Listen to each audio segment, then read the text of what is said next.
On today's episode of The Road to Greatness, we are joined by a man whose journey is as bold as it is inspiring. A trailblazer in Sri Lanka's business and boxing scenes, Mr. Dian Gomes is more than just a corporate leader. He's a change maker, a mentor, and a passionate advocate for youth empowerment, discipline, and resilience. Mr. Dan Gomes currently serves as the Honorary Consul of Georgia in Sri Lanka and widely known as the godfather of boxing Sri Lanka. Former chairman of Hele Clothing and former group of director of MAS Holdings, a USD 2 billion apparel powerhouse. His legacy is a masterclass in leadership, courage, and national impact. From the boardroom to the boxing ring, his life reflects the power of grit, grace, and purpose. Join me as we uncover the untold chapters of his journey, the challenges, the victories, and the philosophy that keeps him grounded. This is not just a conversation, it's a masterclass in leadership, legacy, and living with intention. Welcome to the road to greatness. Can you share a defining moment in your career at Mass Holdings which has shaped your leadership philosophy? I think I could tell you 100 stories about defining moments in my career. But one of the toughest ones which I had to face was during the quota era, where we had to have quotas for export. We ran out of quota and we had about $6 million worth of orders and about 20 million worth of stock, US dollars, in hand, and I was running out of quota. So we were desperate. And then we heard that there was an empty factory closed down in Gan Islands in Maldives. So myself and my manufacturing director was a British guy. We flew down there. Gan Island was the former British airstrip and a command headquarters during the war, and found this factory which was closed up, but everything else was intact. So now we had to move people, and we had to move 300 people from the same lines and set the machines, and within 1 week to get the act going, otherwise we would have missed the cut-off dates. So I went in front of my workforce. We had about a couple of thousand, maybe 4,000 at that time, that whether they were volunteers to go to Maldives and start this operation. About 1,000 people put their hand up, and they didn't ask about the salary, they didn't ask about when they are going to come home. It was a 2-year stint, and we made it a success.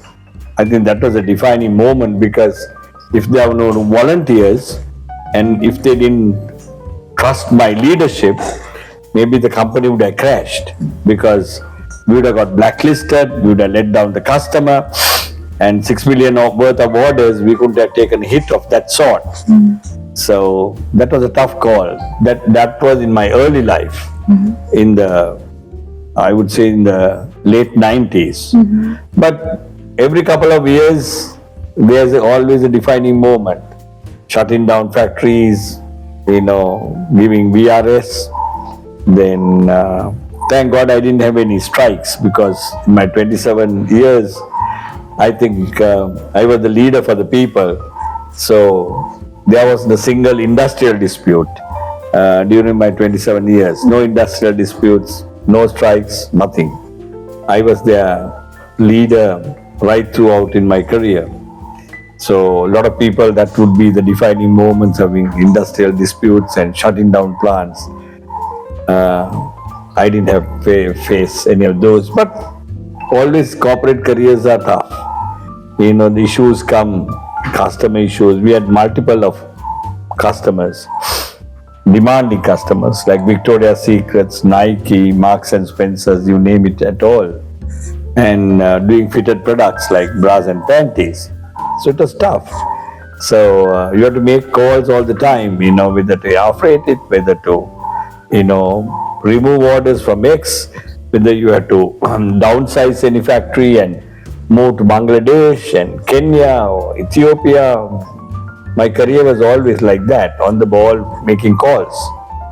So every decision defines you, defines your leadership, because at the end of the day, it's your followers who have to execute it. So if they don't trust the leadership, if they don't trust the strategy, then everything becomes a failure. And how do you make decisions in very crucial situation?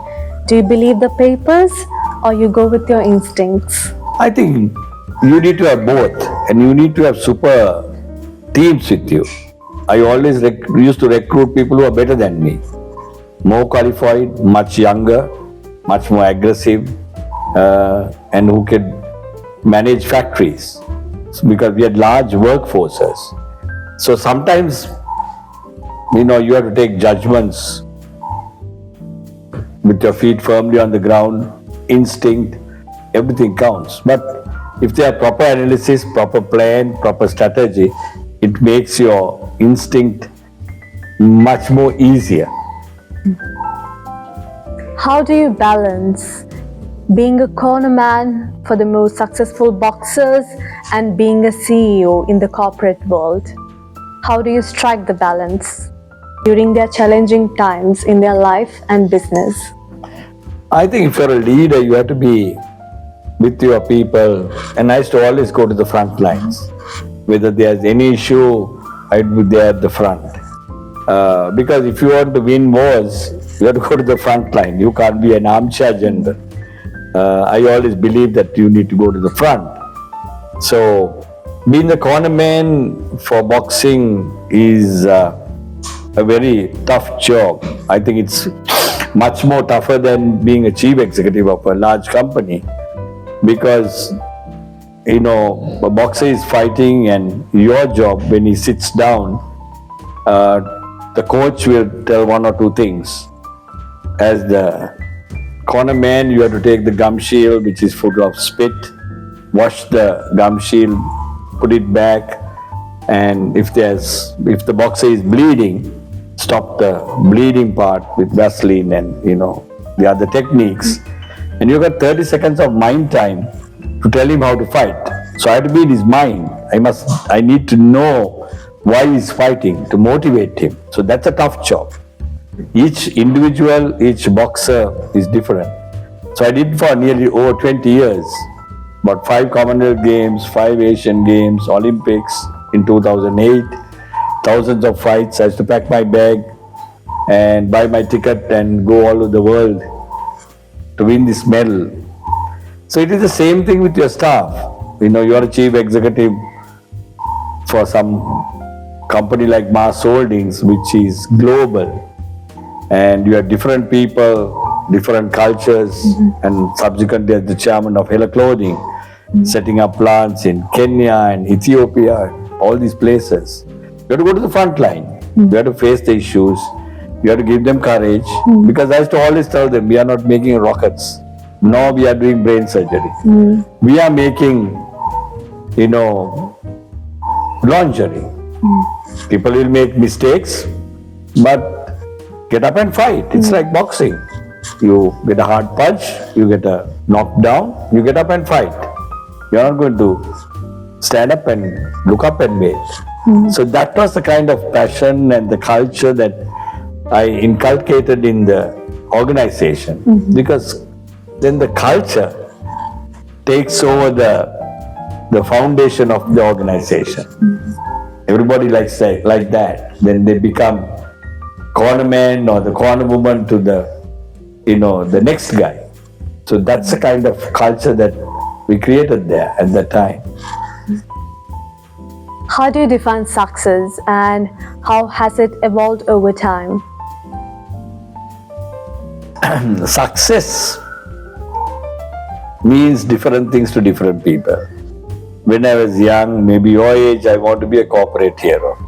run large organizations. I was a good finance director, then eventually chief executive, and subsequently, late in my career, a chairman of a multinational, serving on boards. You want to be a corporate hero. And I virtually won for the company every award that corporates put. Safety award, productivity award, 5S award. Every award we clean the whole trophy board. But when you become matured, it means nothing. When people ask, you are the business leader of the year in 2003, you are the CMA's business icon in 2013. Today it means nothing for me. You look back, maybe all the trophies are in the cupboards. It means nothing. What is important to me now for my happiness is that I made a true difference to my people. That I gave them a helping hand, I made them stronger, I made Sri Lanka proud in sports, that kind of stuff. So when you look back, I see all my executives now running a $3 billion MAS holdings. I see them running, CEOs running large organizations all over the world. That gives me joy. I would call it my success. Their success, their glory, I would call it my success because that makes me happy. It's like your kids doing better than you. Kids, winning and achieving things which you didn't achieve, you should be happy about. Today I'm happily retired. I go all over the world. I'm a director of international boxing. It's a very powerful place, 200 countries. 5 men, 5 women. One is the Deputy Prime Minister of Thailand, one is the Deputy Sports Minister of China, Morocco's King's Advisor, a Russian billionaire, all big boys and, strong women. So I traveled all over the world with them, doing strategy, for world boxing, setting up, resource centers in Africa, in Latin America, having fun. I love to travel the world, meet people, go and teach. I spend my time teaching. School kids, university level. I do things which only gives me joy. That's how I call it success. My personal joy. It's not the trophies that you got, all the awards that you got. It means nothing. When I'm dead and gone, when people come to the cemetery, I want to be remembered that I made a difference in their lives. If I could do that, I think I have succeeded. That's what I call it success. It's very true. More than the materialistic things, it's the experience and the memories that has the more weight. Of course. Can you share a significant failure or a setback that you had experienced and that whatever that you have learned from that experience? If you were to ask me, I could tell you 100 failures as well. If you succeed 5 times, you fail about 15 times to make it. Good example is boxing. After 72 years, we win a medal at the Commonwealth Games. And within 2 weeks, the medal is taken off because the boxer has injected himself with a steroid. Which is not needed for boxing. Some crack has given the boxer, Manju Anniyarachi, a steroid. So we lost the medal. All my work of nearly 10-12 years gone down the drain. But did I give up? No. I took another 10 years or 8 years in 2018 to win 3 medals at the Commonwealth Games in Brisbane. Country took 68 years and I took 20 years to win those medals. And it doesn't come easy. A lot of sacrifice, a lot of hard work, working in teams, in individual sports. It was tough. The work experience of failures is virtually everyday occurrence. But how do you come out of it? Encourage people, to make mistakes and come out of it. Don't make the same mistake over and over again. That's an important lesson that you need to teach. I love them to make a mistake and put their hand up and say, I made a mistake. So I always tell them, we are not making rockets here now. Get on and do the job. This is not rocket science. Simple as that. So for kids like you, fail, fail, fail. But if you don't give up, you will succeed one day. That's my advice. What qualities do you think for being a mentor and a guide is important? I think integrity is number one. If your integrity is perfect, people will follow you. All other weaknesses are considered as human weaknesses. Integrity should be part of as number one. Then your sincerity. Tell them the truth. If you fail, if you're not good, tell them that. Unvarnished truth. A lot of people find it very difficult to say that. So if you're failing, I have to tell you, look, you're failing. Pull up your socks and do it. Because you're not doing brain surgery or making a rocket. So what? Nothing's impossible. So I never took anything like no for an answer. Especially in boxing or in other work, I was not an easy CEO or something. I was very demanding. And running MAS holdings or it puts a lot of stress and tension to you. But I'll never take no for an answer. We're going to do it. Setting up plants in Kenya, Ethiopia, Bangladesh, Indonesia, travel the world, different cultures, different people. But at the end of the day, it's all about humanity. And when you mentor, skin color means nothing. Okay, I'm telling you direct. Where you come from means nothing. It's like the humanity. Anywhere in the world, be human, help them, they will go with you to Timbuktu to fight. That's my experience.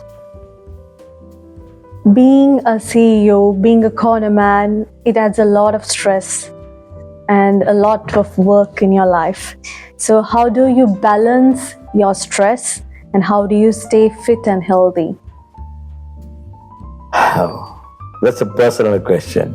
Number one, I used to recruit people who are better than me so that I could delegate, work with them and strategize, all that. You need to associate with good people, good friends.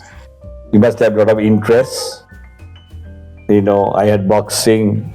I love to landscape. I love to grow trees. I like watching movies. Even if I go for budget meetings, just after the budget is over in London, I used to go and see a movie. Or I used to go clubbing.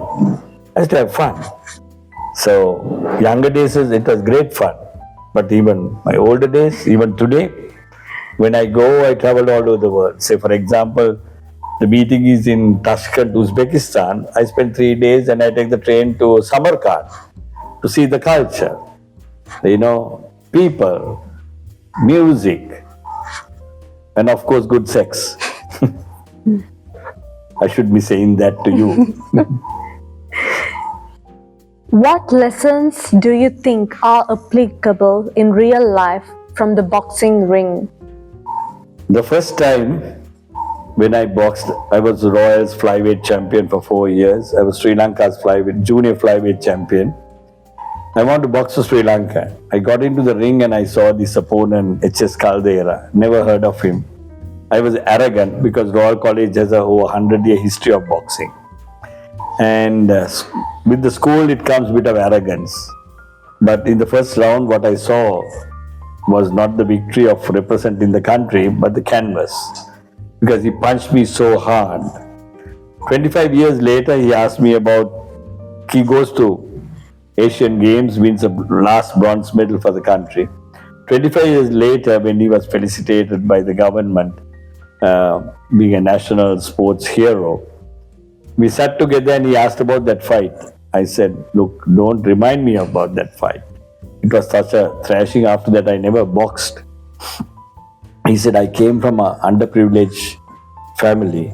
And when I got into the ring, I saw the judges. They all wore the Royal College crest and the Cambridge crest on one side. The other guy wore St. Thomas's crest and University of London crest on the other side. They all came from affluent schools. And I thought fighting a royalist at that time with this kind of judges, that there will not be meritocracy. So that is why I flowed you down, so that you were lucky to get away without being knocked out. And I used to practice with the two miris colors in my hand because we were so poor, and put a kotte to a column and hit. And my mother used to scream, "Puta, you are bringing the house down." He said, "We came from a background."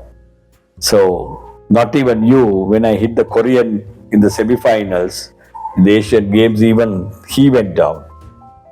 So that was my determination. When he told me that, I realized that as a CEO or President of Sri Lanka Boxing, your first thing should be on meritocracy. Pick the teams on meritocracy, selection on meritocracy, high integrity, meritocracy.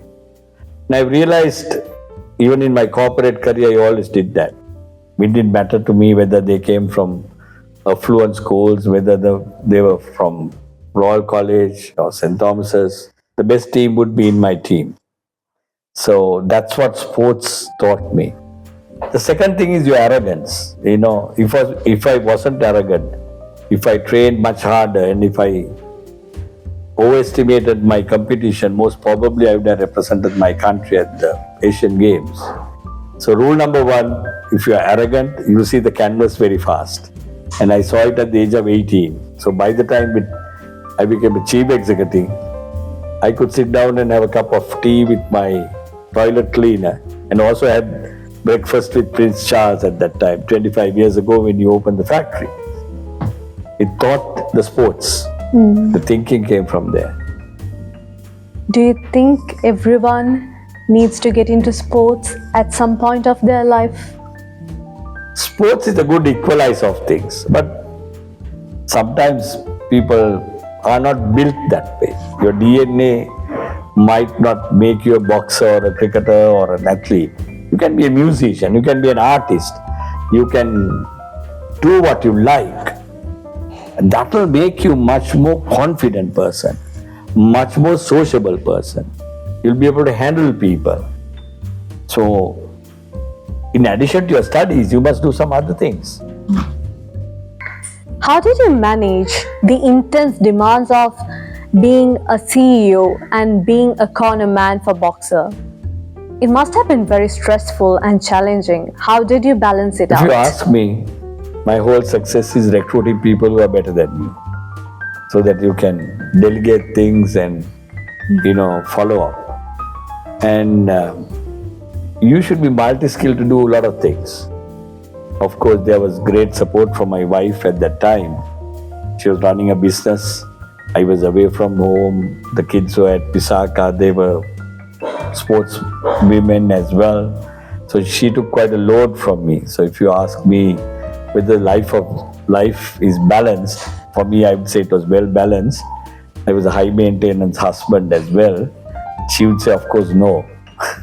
So if she's here and if she's putting a comment through, she would say, of course, he did his own thing and he had great fun gallivanting all over the world with the boxing team and this and that. She took quite a load. And if I ask her to do it now, she would say, fly a kite.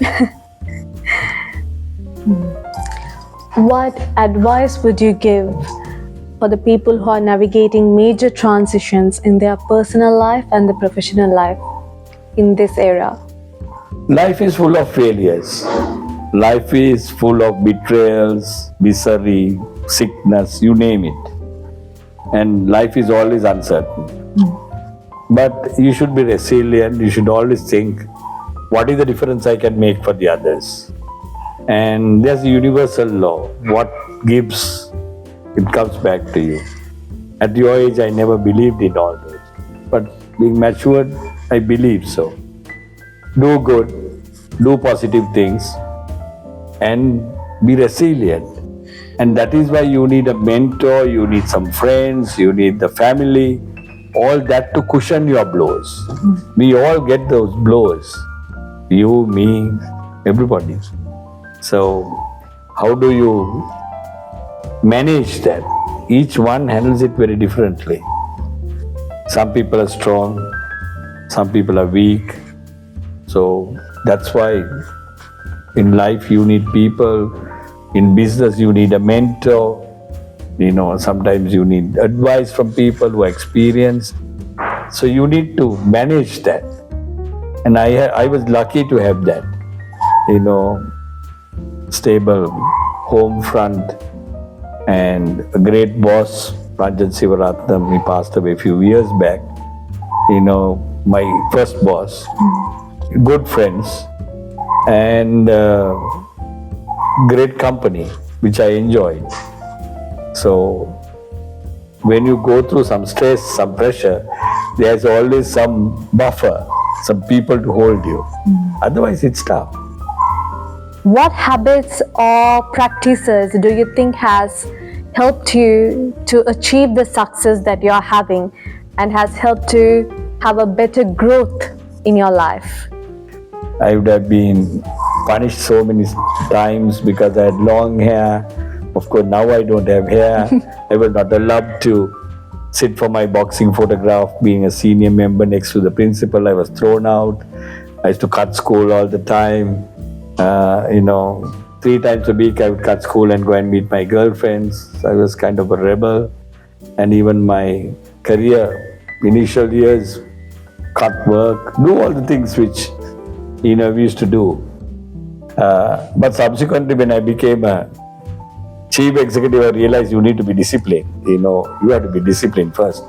Right on time, work, ethics, all that became very focused and drove the businesses very hard. So in life, you have to be disciplined. If you don't have discipline, it's much tougher. But I come from a different generation, you come from a different generation.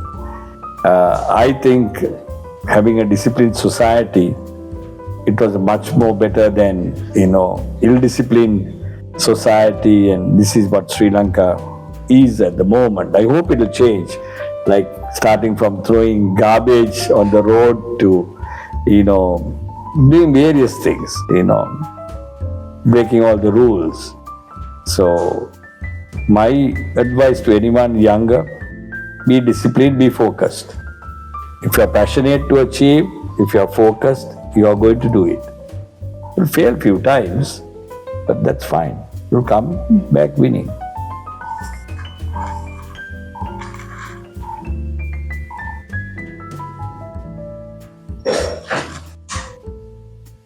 Being a managing director, corner man, or a father, which role do you enjoy the most? I think all are very different roles. I think, sometimes I miss my daughters in their early years because I was at Pannala. And in my book, I end up a sentence saying, I hope one day that they realized the path that I have taken. The 15 years I stayed away from family. I used to go on a Monday, come back on Wednesday, go on a Thursday, come back on a Friday, traveling the whole world, setting up plans, going with the boxing team.